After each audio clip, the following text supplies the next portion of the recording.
When you think of the film Alien, what comes to mind?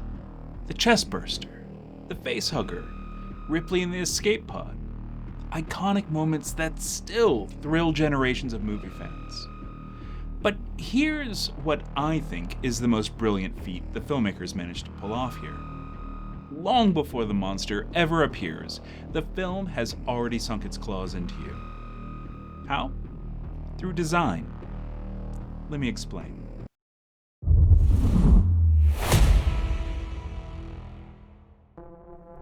Every patch on a uniform, every stripe on a sleeve, every hazard label on a door, these weren't random.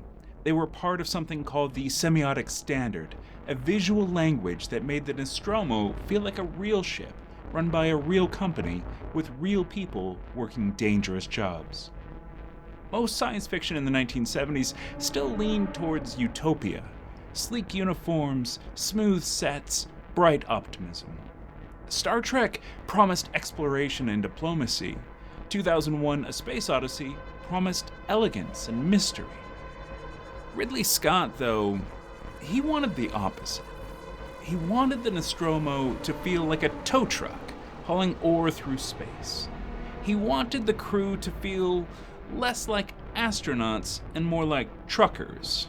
Tired shift workers, the people who keep the engines running while someone else cashes the paycheck.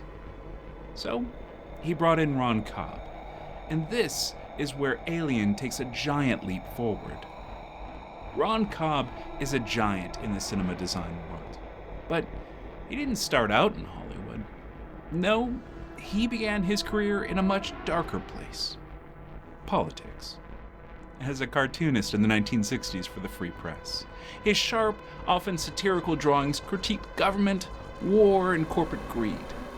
That sensibility, ordinary people ground down by powerful systems, that became the DNA of his film work. On Alien, Cobb wasn't tasked with making things look cool. His brief from Ridley Scott was simple: make everything look like it was bought from a catalog. Not props, but products. Not costumes, but uniforms issued by the lowest bidder.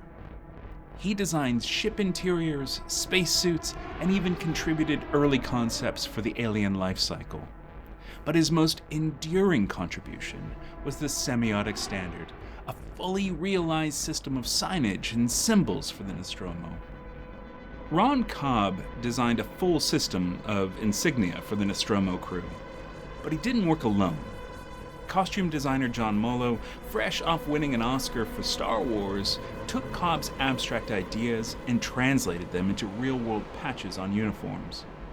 Cobb gave Alien its visual language, and Mollo made sure the actors literally wore that language on their sleeves. The ship patch, the rainbow arc with planet and star, was their shared identity. Every crew member wore this insignia, a rainbow arc framing a star rising over planetary domes, with the ship's registry number written beneath. It's bright, almost weirdly optimistic, a corporate recruitment poster sewn into a uniform. It sells the dream of exploration, even as the crew are just space truckers hauling ore. Name patches were practical and utilitarian.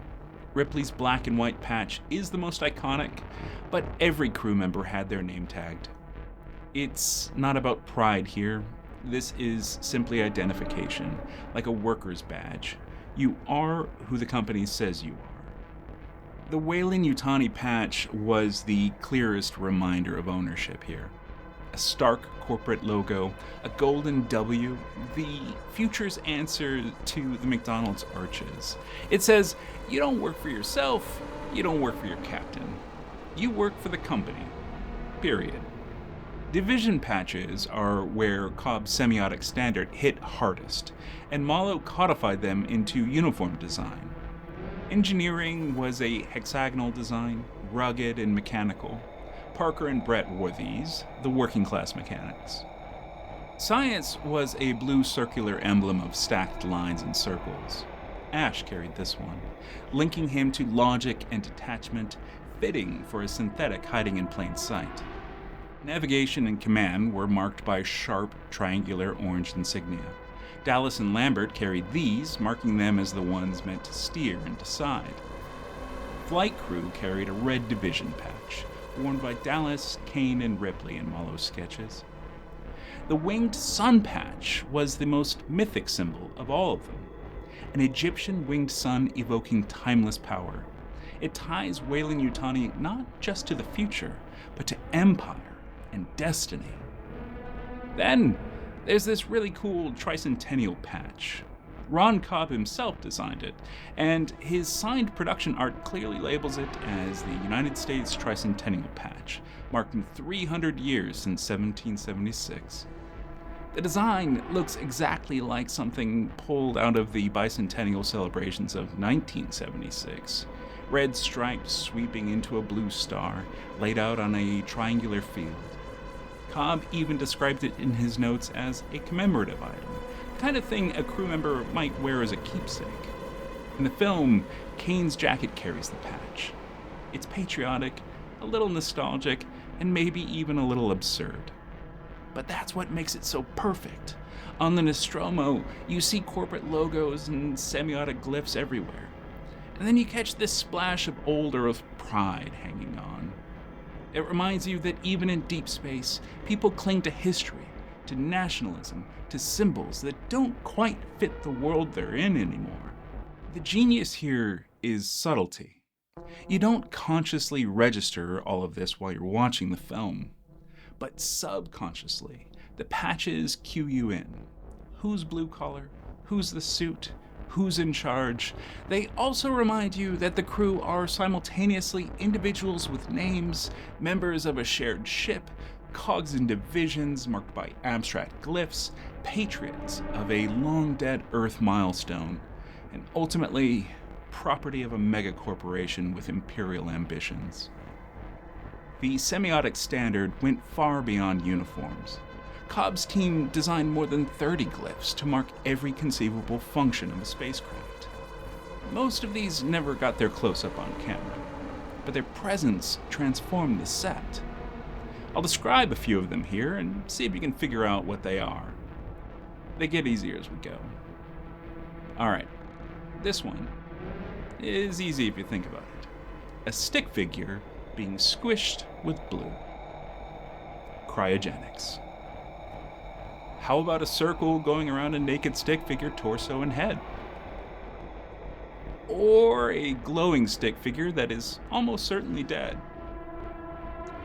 Or a red stick figure saying Each glyph was color-coded. Red for danger, yellow for caution, blue for utility, green for safety. A universal language designed to be read at a glance by a multinational, multilingual crew. It was an act of world building so thorough that even if you didn't consciously notice it, you felt it. You felt the ship was real because it obeyed rules. Here's where it gets brilliant. The semiotics didn't just decorate the set, they told the story. Redundant warning signs create a sense of constant hazard.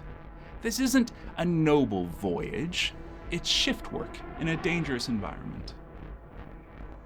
By reducing crew identity to abstract logos, the film hints that they're less individuals and more corporate assets, commodities with a symbol instead of a soul.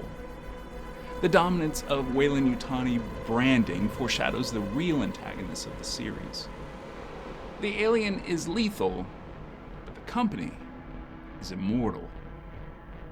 Semiotics turned every wall, every patch, every stencil into quiet narrative. The horror didn't just come from the xenomorph. It came from realizing you were just another expendable body under a corporate banner. The semiotic standard didn't vanish after Alien. It became a template for how sci-fi should look and feel. In Blade Runner, Ridley Scott again leaned on Ron Cobb's sensibility. Corporate signage, street glyphs, logos that felt industrial and oppressive. The Expanse uses faction logos and ship markings that owe a clear debt to Cobb's work. Visual shorthand for politics and class divisions. Whenever you see a sci-fi world that feels functional, you're looking at Alien's legacy. So what makes the semiotic standard so powerful? It's not just that it looks cool, it does. It's that it whispered truths about the universe, that the future is run by corporations, that workers are expendable, that identity is just another symbol on a sleeve. The xenomorph may be the face of the franchise, but the semiotic standard is its skeleton. Without it, Alien would be just another monster movie. And with it, it became a world we believed in. And at the heart of all this was Ron Cobb, a political cartoonist turned futurist, who never stopped reminding us that the scariest monsters aren't in the shadows, they're in the boardroom. All right, I'll see you in the next one.